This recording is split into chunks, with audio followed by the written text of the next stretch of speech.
श्री कृष्ण कहते हैं, आत्मा अमर है, इसलिए मरने की चिंता मत करो।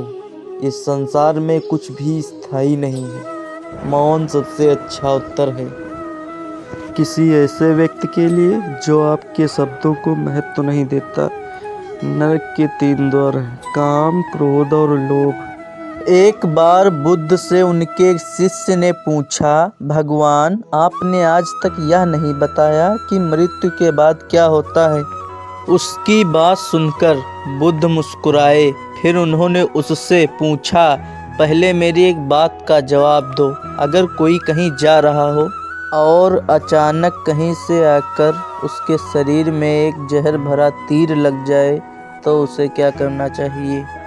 पहले शरीर में घुसे तीर को हटाना ठीक रहेगा या फिर देखना कि बाण किधर से आया है और किसे लक्ष्य कर मारा गया है? शिष्य ने कहा, पहले तो शरीर में घुसे तीर को तुरंत निकालना चाहिए, नहीं तो जहर पूरे शरीर में फैल जाएगा। बुद्ध ने कहा, बिल्कुल ठीक कहा तुमने।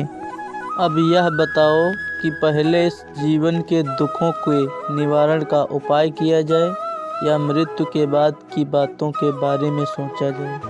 हमारे वश में है ही नहीं, उसका विचार ही क्यों करना? किसकी मृत्यु कब आएगी ये सिर्फ परमात्मा जानता है। मनुष्य के हाथ में सिर्फ कर्म करना है। उसे उन विषयों के बारे में सोचकर वक्त बर्बाद ही नहीं करना चाहिए जो बातें उसके हाथ में हैं ही नहीं। उसे सिर्फ उन बातों के बारे में सोचना चाहिए जो वो कर सकता है। शिष्य अब समझ चुका था और उसकी जिज्ञासा शांत हो गई थी। इंसान को उन बातों के बारे में सोचकर समय नहीं गंवाना चाहिए जिन पर उसका कोई जोर ना हो। हमेशा उन बातों के बारे में ही विचार करें जो आपकी परेशानियों को कम कर सके, समाज को जिससे फ़ायदा हो या किसी इंसान की मदद हो।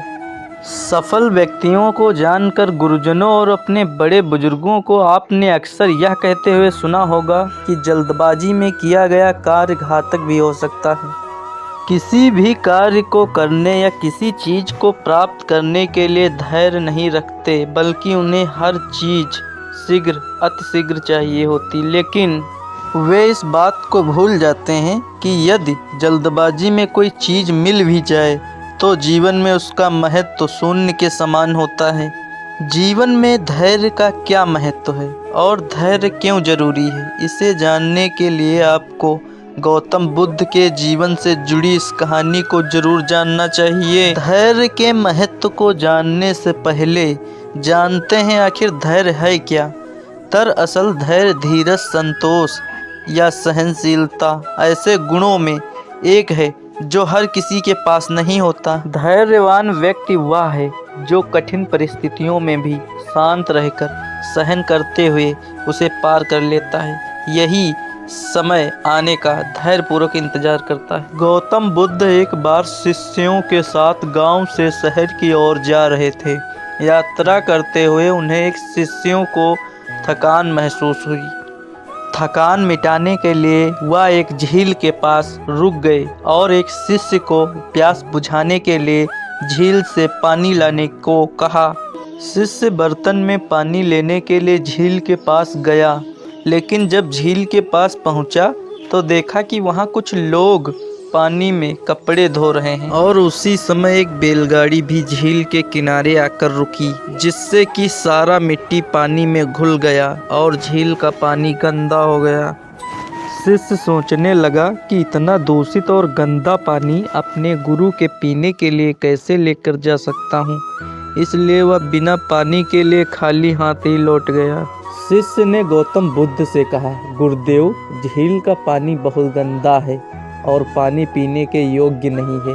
साथ ही उसने पानी के गंदे होने के सभी कारण भी गौतम बुद्ध को बताए। गौतम बुद्ध ने कहा, ठीक है, कोई बात नहीं, कुछ देर यहीं आराम कर लेते हैं। लगभग आधा घंटा आराम करने के बाद गौतम बुद्ध फिर से उसी शिष्य को पानी लाने के लिए कहते हैं।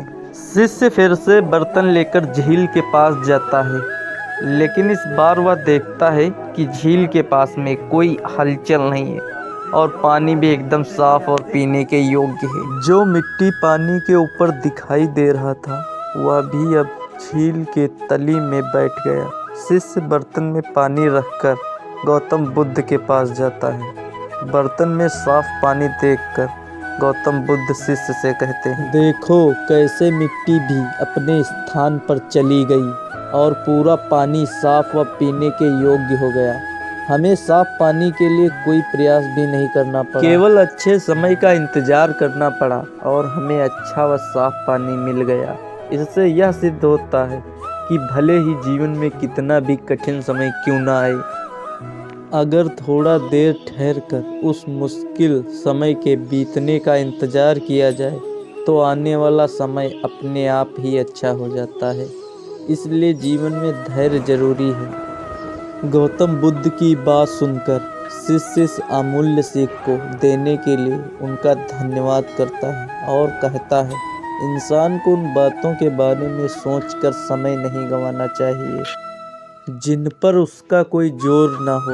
हमेशा उन बातों के बारे में ही विचार करें जो आपकी परेशानियों को कम कर सके। समाज को जिससे फ़ायदा हो या किसी इंसान की मदद हो, इसी से उसका कल्याण होता है।